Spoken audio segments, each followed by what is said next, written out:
Hi hello friends, talk only PSC എല്ലാവർക്കും സ്വാഗതം. നമ്മൾ കേരള ഹിസ്റ്ററിയിലെ ഒരുപാട് ടോപ്പിക്കുകൾ ഡിസ്കസ് ചെയ്ത് കഴിഞ്ഞു അല്ലെ. അപ്പോൾ അത്രയും ഭാഗത്തുനിന്ന് ഒരു ക്വസ്റ്റ്യൻ പേപ്പർ ചെയ്ത് നോക്കിയാലോ.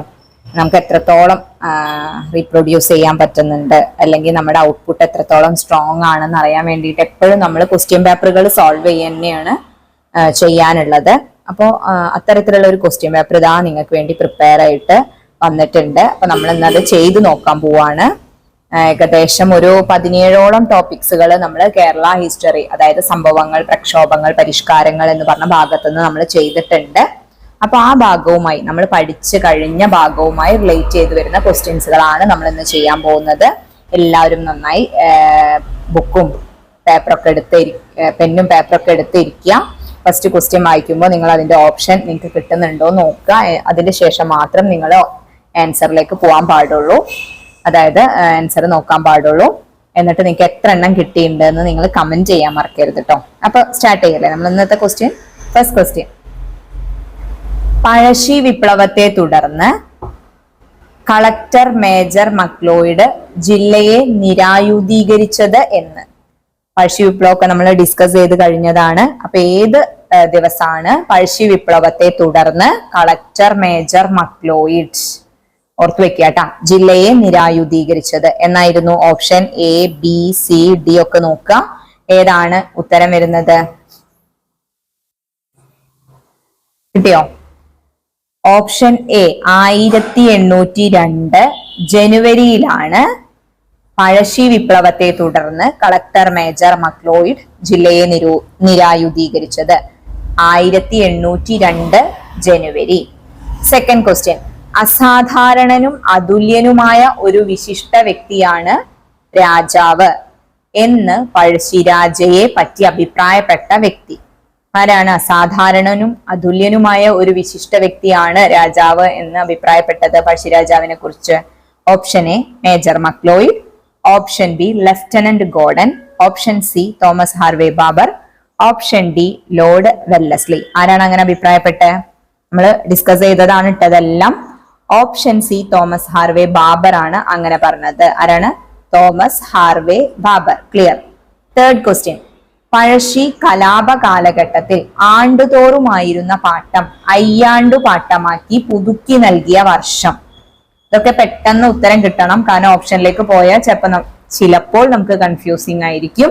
ഓക്കെ, അപ്പൊ പഴശ്ശി കലാപ കാലഘട്ടത്തിൽ ആണ്ടുതോറുമായിരുന്ന പാട്ടം അയ്യാണ്ടു പാട്ടമായി പുതുക്കിയത്, അങ്ങനെ പുതുക്കി നൽകിയ വർഷം ഏതാണ്? 1794 നമ്മുടെ ഓപ്ഷൻ B ആണ് കേട്ടോ. 1794 ആണ്ടുതോറും, അതായത് ആണ്ടുതോറുമായിരുന്ന പാട്ടം അയ്യാണ്ടു പാട്ടമാക്കിയിട്ട് പുതുക്കി നൽകിയത്. Fourth one, കോൽക്കർ. കോൽക്കർ എന്ന് കേട്ടിട്ടില്ലേ? എന്താന്നൊക്കെ ആലോചിക്കട്ടെ. കോൽക്കർ എത്ര പേര് അടങ്ങുന്ന പോലീസ് സംഘമായിരുന്നു? എത്ര പേരടങ്ങുന്ന പോലീസ് സംഘമായിരുന്നു? 1000, 1100, 1200, 1300. എത്രയായിരുന്നു? 1200 പേരടങ്ങുന്ന പോലീസ് സംഘമായിരുന്നു കോൽക്കർ. അഞ്ചാമത്തെ ക്വസ്റ്റ്യൻ നോക്കൂ. താഴെ തന്നിരിക്കുന്നവയിൽ ശരിയായ പ്രസ്താവന കണ്ടെത്തുക. നമ്മുടെ പാറ്റേണിലേക്ക് നമ്മൾ വന്നു തുടങ്ങുകയാണ്. ഫസ്റ്റ് വൺ, കോട്ടയം രാജകുടുംബത്തിലെ രാജാവായിരുന്നു കേരളവർമ്മ പഴശ്ശിരാജ. എല്ലാ രാജ്യാക്കന്മാരിലും വെച്ച് ഏറ്റവും ദുരാദർശനും ഏറ്റവും അന്യായക്കാരനുമായിട്ടാണ് കമ്മീഷണർമാർ പഴശ്ശിരാജാവിനെ കണക്കാക്കിയത്. ജനങ്ങൾ പഴശ്ശിരാജാവുമായി സഹകരിക്കുന്നതിൽ നിന്ന് നിരോധിച്ചുകൊണ്ട് ബ്രിട്ടീഷ് ഗവർണർമാർ 1795 ഡിസംബർ 18 ഒരു വിളംബരം പ്രസിദ്ധപ്പെടുത്തി. ഫോർത്ത് വൺ, കണ്ണവത്ത് ശങ്കരൻ നായർ, കൈത്തേരി അമ്പു നായർ, കുറിച്യരുടെ നേതാവായ തലക്കൽ ചന്തു, കുഞ്ഞികൃഷ്ണ മേനോൻ എന്നിവരായിരുന്നു പഴശ്ശിരാജാവിന്റെ സഹായികൾ.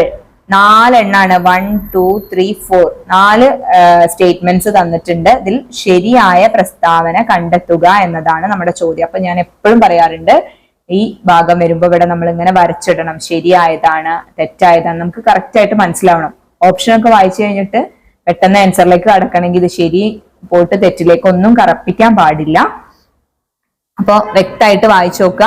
ഇനി ഇതിൽ ഏതൊക്കെയാണ് ശരിയായ പ്രസ്താവനകൾ? ഒന്നാമത്തെ നോക്കൂ. കോട്ടയം രാജകുടുംബത്തിലെ രാജാവായിരുന്നു കേരളവർമ്മ പഴശ്ശിരാജ. ശരിയാണ് അല്ലെ? സെക്കൻഡ്, എല്ലാ രാജാക്കന്മാരിലും വെച്ച് ഏറ്റവും ദുരാദർശനും ഏറ്റവും അന്യായക്കാരനുമായിട്ടാണ് കമ്മീഷണർമാർ പഴശ്ശിരാജാവിനെ കണക്കാക്കിയത്. ശരിയാണ്. നെക്സ്റ്റ്, ജനങ്ങൾ പഴശ്ശിരാജാവുമായി സഹകരിക്കുന്നത് നിരോധിച്ചുകൊണ്ട് ബ്രിട്ടീഷ് ഗവർണർമാർ 1795 ഡിസംബർ 18 ഒരു വിളംബരം പ്രസിദ്ധപ്പെടുത്തി. അതും ശരിയാണ്. കണ്ണവത്ത് ശങ്കരൻ നമ്പ്യാർ, കൈത്തേരി അമ്പുനായർ, കുറിച്യരുടെ നേതാവായ തലക്കൽ ചന്തു, കുഞ്ഞികൃഷ്ണ മേനോൻ എന്നിവരായിരുന്നു പഴശ്ശിരാജാവിന്റെ സഹായികൾ. ഇതിലെല്ലാവരും ഇല്ല കേട്ടോ. അപ്പൊ ഇത് തെറ്റാണ്. ഓപ്ഷൻ എ ആണ് നമ്മുടെ ഉത്തരം വരുന്നത്. 1, 2 and 3. നെക്സ്റ്റ്, ചേരുംപടി ചേർക്കുക അല്ലെ. പഴശ്ശി സ്മാരകം, പഴശ്ശി മ്യൂസിയം, പഴശ്ശി ഗുഹ, പഴശ്ശി ഡാം. ഇത് ഓരോന്നും വ്യക്തമായിട്ട് എവിടെയാണെന്ന് നമുക്ക് ഓർമ്മ വേണം. പഴശ്ശി സ്മാരകം എവിടെയാണ്? പഴശ്ശി സ്മാരകം സ്ഥിതി ചെയ്യുന്നത് മാനന്തവാടി, വയനാടാണ് അല്ലെ. ഓക്കെ. പഴശ്ശി മ്യൂസിയം ഏതാണ്? പഴശ്ശി സ്മാരകം വയനാടാണ്. പഴശ്ശി മ്യൂസിയം സ്ഥിതി ചെയ്യുന്നത് എവിടെയാണ്? Pazhassi museum Kozhikode, west hill അല്ലെ. പഴശ്ശി ഗുഹ സ്ഥിതി ചെയ്യുന്നത് എവിടെയാ? മലപ്പുറം ജില്ലയിലാണ് പഴശ്ശി ഗുഹ സ്ഥിതി ചെയ്യുന്നത്. പഴശ്ശി ഡാം കണ്ണൂര്, വളപട്ടണം അല്ലെ. അപ്പൊ ഏതാ വരുന്നത്? ഓപ്ഷൻ സി ആണ് വരുന്നത് കേട്ടോ. ഓപ്ഷൻ സി ആണ് ഇതിന്റെ ആൻസർ ആയിട്ട് വരുന്നത്. കിട്ടിയോ നിങ്ങൾക്ക്?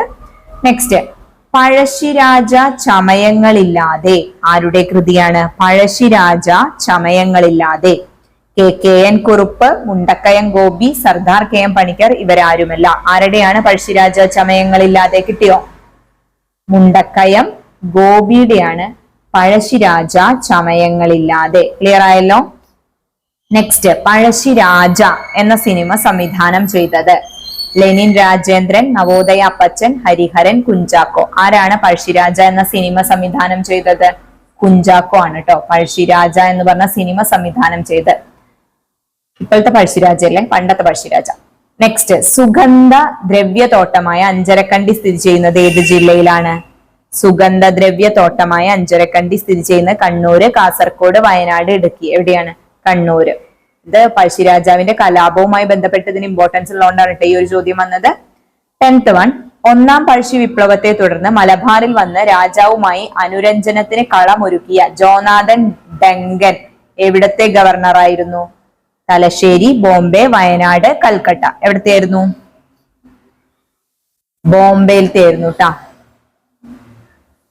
താഴെ തന്നിരിക്കുന്നവയിൽ 11ാമത്തെ ചോദ്യം, താഴെ തന്നിരിക്കുന്നവയിൽ തെറ്റായ പ്രസ്താവന കണ്ടെത്തുക. തെറ്റായ പ്രസ്താവന കണ്ടെത്താനാണ് പറഞ്ഞിട്ടുള്ളത്.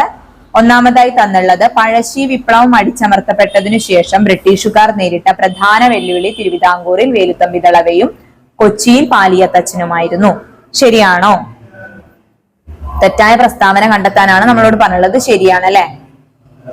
നെക്സ്റ്റ്, തിരുവിതാംകൂർ ഖജനാവിലേക്ക് ഭാരിച്ച നികുതി അടച്ചു തീർക്കാൻ ഉണ്ടായിരുന്ന മാത്തൂർ തരകന്റെ വസ്തുക്കൾ ലേലം ചെയ്യാൻ ദളവ പുറപ്പെടുവിച്ച ഉത്തരവ് കേണൽ മൺട്രോ റദ്ദു ചെയ്തു.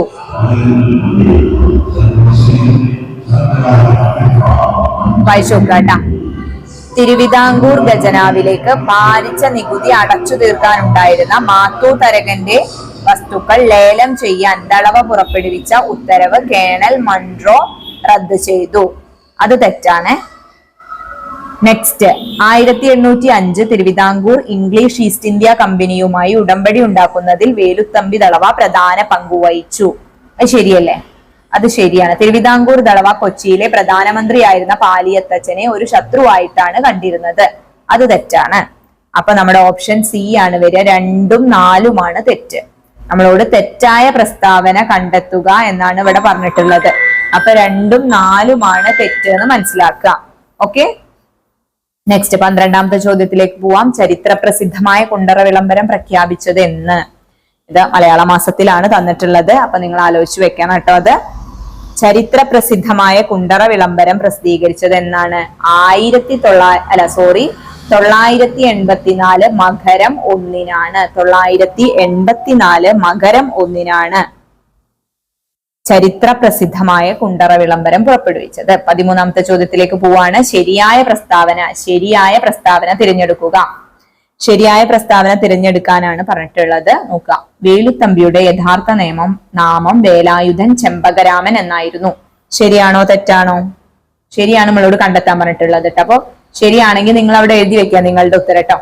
വേലുത്തമ്പി ദളവയുടെ വേലുത്തമ്പിയുടെ യഥാർത്ഥ നാമം വേലായുധൻ ചെമ്പകരാമൻ എന്നായിരുന്നു. രണ്ടാമത്തെ, വേലുത്തമ്പിയുടെ വാള് സൂക്ഷിച്ചിരുന്ന സ്ഥലം നേപ്പിയർ മ്യൂസിയം, കൊല്ലം. തേർഡ് വൺ, വേലുത്തമ്പി സ്മാരകം സ്ഥിതി ചെയ്യുന്നത് മണ്ണടി. നാലാമത്തത്, വേലുത്തമ്പി ദളവയ്ക്കു ശേഷം ദിവാനായി വന്നത് ഉമ്മിണിത്തമ്പി. ഇതിൽ ഏതൊക്കെയാണ് ശരി? ഒന്നാമത്തെ നോക്കൂ, വേലുത്തമ്പിയുടെ യഥാർത്ഥ നാമം വേലായുധൻ ചെമ്പകരാമൻ, ശരി. വേലുത്തമ്പിയുടെ വാള് സൂക്ഷിച്ചിരുന്ന സ്ഥലം നേപ്പിയർ മ്യൂസിയം കൊല്ലത്താണോ? അല്ല, അപ്പൊ അത് തെറ്റാണ്. നെക്സ്റ്റ്, വേലുത്തമ്പി സ്മാരകം സ്ഥിതി ചെയ്യുന്നത് മണ്ണടി, അത് ശരിയാണ്. വേലുത്തമ്പി ദളവയ്ക്കു ശേഷം ദിവാനായി വന്നത് ഉമ്മിണിത്തമ്പി. അപ്പൊ ഓപ്ഷൻ ഡി 1, 3, 4 എന്നിവ ശരിയാണ്. വേലുത്തമ്പി ദളവയുടെ സ്റ്റാമ്പ് പുറത്തിറക്കിയ വർഷം കേട്ടോ. 14ാമത്തെ ചോദ്യം നോക്കൂ, വേലുത്തമ്പി ദളവയുടെ സ്റ്റാമ്പ് പുറത്തിറക്കിയ വർഷം എന്നാണ്?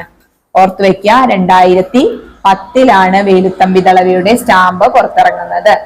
നെക്സ്റ്റ് 15ാമത്തെ ചോദ്യത്തിലേക്ക് പോവാണ്. കുണ്ടറ വിളംബരത്തെ തുടർന്ന് പൊട്ടിപ്പുറപ്പെട്ട കൊല്ലം യുദ്ധം നടന്നത് എന്ന്? കുണ്ടറ വിളംബരത്തെ തുടർന്ന് പൊട്ടിപ്പുറപ്പെട്ട കൊല്ലം യുദ്ധം നടന്നത് എന്നാണ്? 1809 ജനുവരി 9, 1809 ജനുവരി 12, ജനുവരി 15, ജനുവരി 20 എന്നാണ് നടന്നത്? 1809 ജനുവരി 15 എന്നതാണ് ഉത്തരം. ഓക്കെ, സി ആണ് ട്ടാ. 16ാമത്തെ ചോദ്യം നോക്കൂ, താഴെ തന്നിരിക്കുന്ന പ്രദേശങ്ങളിൽ എവിടെയാണ് സെന്റ് തോമസ് പള്ളി സ്ഥാപിക്കപ്പെട്ടത്? എവിടെയാണ് സെന്റ് തോമസ് പള്ളി? കൊല്ലം, നിരണം, കോട്ടക്കാവ്, മാലിയങ്കര. എവിടെയാണ് സെന്റ് തോമസ് പള്ളി സ്ഥാപിക്കപ്പെട്ടത്? ഓപ്ഷൻ ഡി ആണ്, മാലിയങ്കരയിലാണ് സെന്റ് തോമസ് പള്ളി സ്ഥാപിക്കപ്പെട്ടത്. 17ാമത്തെ ചോദ്യം നോക്കൂ, ലത്തീൻ ആരാധനക്കാർക്ക് വേണ്ടി കൊച്ചി ആസ്ഥാനമാക്കി പ്രത്യേക ഭദ്രാസനം സ്ഥാപിച്ച വർഷം എന്നാണ്? ലത്തീൻ ആരാധനക്കാർക്ക് വേണ്ടി കൊച്ചി ആസ്ഥാനമാക്കി പ്രത്യേക ഭദ്രാസനം സ്ഥാപിച്ച വർഷം എന്ന് പറഞ്ഞാൽ 1557 ഏതാണ്? 1557. അപ്പൊ നമ്മൾ 17 ക്വസ്റ്റ്യൻസ് മാത്രമാണ് ഡിസ്കസ് ചെയ്യുന്നുള്ളൂ. നിങ്ങൾക്ക് ഈ ക്വസ്റ്റ്യൻസിന്റെ ഈ ഒരു പാറ്റേൺ നിങ്ങൾക്ക് ഫോളോ ചെയ്യാൻ പറ്റുന്നുണ്ടെങ്കിൽ, ഇഷ്ടപ്പെട്ടെങ്കിൽ നിങ്ങൾ ഓക്കെ ഇനിയും വേണമെന്ന് പറഞ്ഞാൽ ഒരുപാട് ക്വസ്റ്റ്യൻസ് നമുക്ക് ചെയ്യാവുന്നതേ ഉള്ളൂ. പക്ഷെ പലരും എനിക്ക് തോന്നുന്നു ഈ ഒരു ക്വസ്റ്റ്യൻ പേപ്പേഴ്സ് നിങ്ങൾ ചെയ്ത് നോക്കുന്നില്ല എന്ന്. എനിക്ക് ഏറ്റവും കൂടുതൽ നിങ്ങളോട് പറയാനുള്ളത്, നമ്മൾ എത്ര പഠിച്ചാലും ക്വസ്റ്റ്യൻ പേപ്പർ ചെയ്യാന്നുള്ളതാണ് ഏറ്റവും വലിയ കാര്യം. അപ്പോഴാണ് നമ്മളുടെ ആ ഒരു 1.25 മണിക്കൂർ കൊണ്ട് നമ്മൾക്ക് എത്രത്തോളം റീപ്രൊഡ്യൂസ് ചെയ്യാൻ പറ്റുന്നുണ്ടെന്ന് മനസ്സിലാക്കാനും അതിനനുസരിച്ച് നമ്മൾ എങ്ങനെ പ്രിപ്പയർഡ് ആവണം എന്ന് കണ്ടെത്താനും കഴിയുള്ളൂ. നമുക്കൊരു സെൽഫ് ഇവാലുവേഷനുള്ള ഏറ്റവും നല്ല ടെക്നിക്ക്, അല്ലെങ്കിൽ നമുക്ക് ചെയ്യാനുള്ള ഏക കാര്യം എന്ന് പറഞ്ഞാൽ നന്നായി പഠിക്കുക, അതോടൊപ്പം ക്വസ്റ്റ്യൻ പേപ്പേഴ്സുകൾ ചെയ്യാം. നമ്മൾ പഠിച്ച കുറച്ച് ഭാഗത്തുനിന്ന് മാത്രമാണ് നമ്മളിന്ന് ഒരു 17 ക്വസ്റ്റ്യൻ മാത്രമേ ഡിസ്കസ് ചെയ്തിട്ടുള്ളൂ. നമ്മളെ കേരള ഹിസ്റ്ററി പഠിച്ചു കഴിഞ്ഞാൽ അതുമായി റിലേറ്റ് ചെയ്ത ക്വസ്റ്റ്യൻസുകളാണ് ഈ കിടക്കുന്നത് മുഴുവൻ. ഇത് മുഴുവൻ നമുക്ക് ചെയ്യാവുന്നതേ ഉള്ളൂ. ഞാൻ SSCRTയുടെയും ഇതേപോലെ തന്നെ ഒരു പാറ്റേൺ സ്റ്റാർട്ട് ചെയ്തിട്ടുണ്ടായിരുന്നു, പക്ഷെ ഇതൊന്നും ആരും യൂസ് ചെയ്യുന്നില്ല. എന്നാലും ചെയ്യുന്നവർക്ക് വേണ്ടിയിട്ട് ഞാനത് തുടർന്ന് ചെയ്യണമെങ്കിൽ നിങ്ങൾ ആവശ്യപ്പെടുകയാണെങ്കിൽ ചെയ്യുന്നതായിരിക്കും. ഓക്കെ, അപ്പൊ ഇത് നമുക്ക് 100 ക്വസ്റ്റ്യൻസ് ചെയ്യാനുണ്ട്. അതായത് കേരള ഹിസ്റ്ററിയിലെ ഈ ഒരു ഭാഗത്തുനിന്ന് മാത്രമാണ് കേട്ടോ, റിനേസൻസ് ഒന്നല്ലേ. അതായത് ഇങ്ങനെ സംഭവങ്ങൾ, പ്രക്ഷോഭങ്ങൾ, പരിഷ്കാരങ്ങൾ എന്ന് പറഞ്ഞ കുറച്ച് സമരങ്ങളും സത്യാഗ്രഹങ്ങളൊക്കെ ഇല്ലേ ആ ഭാഗത്തുനിന്ന്. അപ്പൊ ഈ 17 ക്വസ്റ്റ്യൻ നിങ്ങൾക്ക് എത്രത്തോളം യൂസ്ഫുൾ ആയെന്ന് നിങ്ങൾ ഒന്നും കൂടി ക്രോസ് ചെക്ക് ചെയ്യുക. അത് കഴിഞ്ഞിട്ട് നമ്മൾ ബാക്കിയുള്ള ഭാഗം ചെയ്യുന്നതായിരിക്കും. എല്ലാവരും നന്നായി പഠിക്കുക. Thank you.